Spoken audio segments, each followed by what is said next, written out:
নমস্কার বন্ধুরা, PPD easy কুকিংয়ে আপনাদের সকলকে স্বাগত। পুজোর মরশুম শুরু হয়ে গেছে, তাই আজকে নিয়ে এসেছি পুজোর ভোগের জন্য একটি মিষ্টির রেসিপি। আমার আজকের রেসিপি বাদাম আর তিলের বরফি। এটা খেতে যতটা সুস্বাদু ততটাই স্বাস্থ্যকর। আপনারা খুব সহজভাবেই এই মিষ্টিটা পুজোর ভোগের জন্য কিংবা ছোট বড় বাড়ির সবার জন্য খুব সহজেই বানিয়ে নিতে পারবেন। তাহলে রেসিপিটা পুরো দেখবেন, আশা করছি আপনাদের ভালো লাগবে। আর ভালো লাগলে লাইক কমেন্ট শেয়ার করবেন আর চ্যানেলটাকে সাবস্ক্রাইব করে পাশে থাকবেন। রেসিপিটা শুরু করি।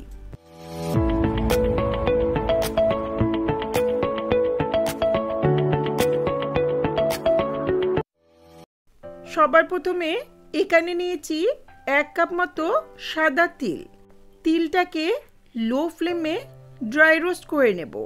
তিলটা এইভাবে একটু ভেজে নিলে এর ফ্লেভারটা খুবই ভালো আসে। কয়েক মিনিট নেড়ে চেড়ে তিলটা ভেজে নেওয়ার পর যখন এটা অনেকটা সোনালি রং হবে, ঠিক সেই সময় এটা তুলে ঠান্ডা করে নেব।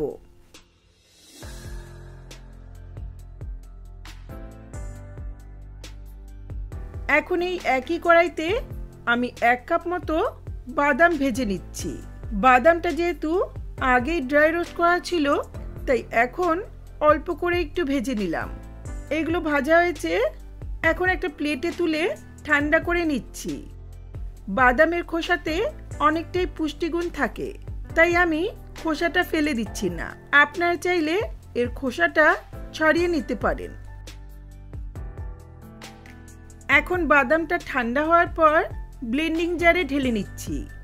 এটাকে মোটামুটিভাবে গুঁড়ো করে নিতে হবে। খুব বেশি মিহি পাউডার করার প্রয়োজন নেই, তবে অবশ্যই এটা একটু ঠান্ডা করেই গুঁড়ো করতে হবে, তা না হলে বাদাম থেকে বাদামের তেলটা বেরিয়ে আসবে। এটা গুঁড়ো করা হয়েছে, এখন একটা প্লেটের মধ্যে ঢেলে নিচ্ছি। আমি কিন্তু খুব মিহি করে গুঁড়ো করিনি।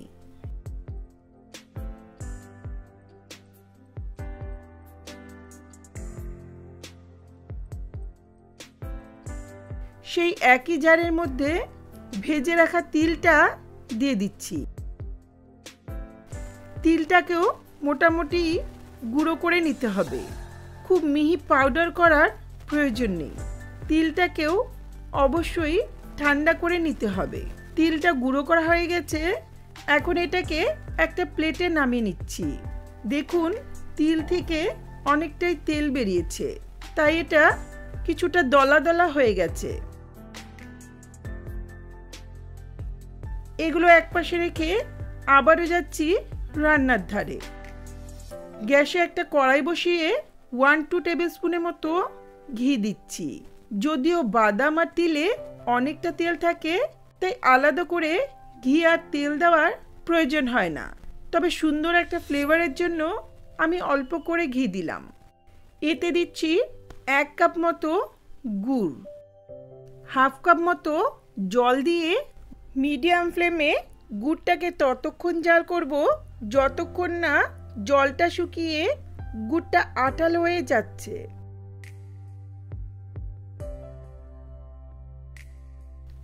এখন গুঁড়ো করা বাদামগুলো দিয়ে দিচ্ছি।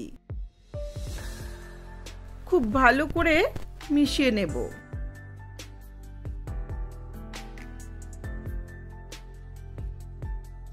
একই সঙ্গে দিচ্ছি গুঁড়ো করা তিলটা। এগুলোকে ভালো করে নেড়ে চেড়ে লো ফ্লেমে একটু শুকিয়ে আসা পর্যন্ত নেড়ে নেব। এখানে আমি গাঢ় রঙের গুড়টা ব্যবহার করেছি, তাই মিষ্টিটাও অনেকটাই গাঢ় রঙের হবে। তবে হালকা হলুদ রঙের গুড় ব্যবহার করলে বরফিটাও হালকা রঙের হবে। এটা অনেকটাই শুকিয়ে এসছে। এখন এতে ওপর থেকে 2 টেবিল স্পুনের মতো ড্রাই রোস্ট করে নেওয়া তিল দিচ্ছি। দেখতে একটু সুন্দর লাগার জন্য আমি এই তিলটা দিলাম, তবে এটা অপশনাল। খুব ভালো করে একটু মিশিয়ে নেব। ফ্লেমটাকে অবশ্যই লোতে রাখতে হবে, যাতে এটা পুড়ে না যায়। এটা মিশিয়ে নেওয়ার পর এখন নামিয়ে নিচ্ছি। এখানে একটা বড় প্লেটে এই মিশ্রণটাকে গরম অবস্থাতেই ঢেলে দিচ্ছি। এই প্লেটের মধ্যে আগে থেকে কোনো রকম তেল বা ঘি মাখানোর প্রয়োজন নেই, কারণ বাদাম আর তিলের থেকে অনেকটাই তেল বেরিয়ে আসে, তাই বরফিটা খুব সহজেই প্লেট থেকে উঠে আসবে। এখন গরম অবস্থাতেই এটাকে খুন্তি বা স্প্যাচুলা দিয়ে ওপরটা ফ্ল্যাট করে নিচ্ছি।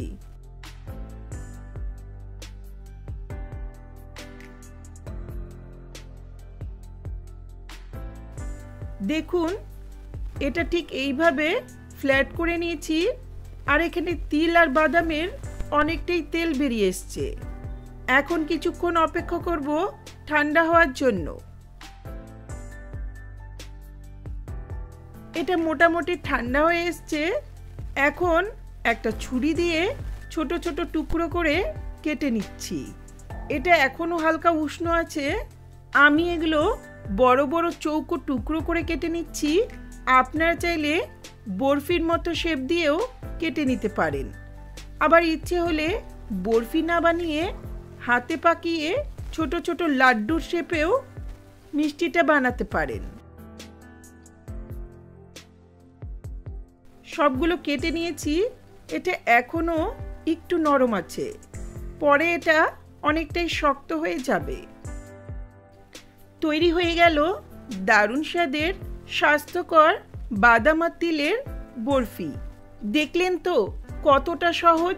তাহলে অবশ্যই এই পুজোতে ঠাকুরের ভোগের জন্য কিংবা বাড়ির ছোট বড় সবার জন্য এই স্বাস্থ্যকর বাদাম আর তিলের বরফিটা নিজের হাতে বানিয়ে নিতে পারবেন। আশা করছি রেসিপিটা আপনাদের ভালো লাগবে।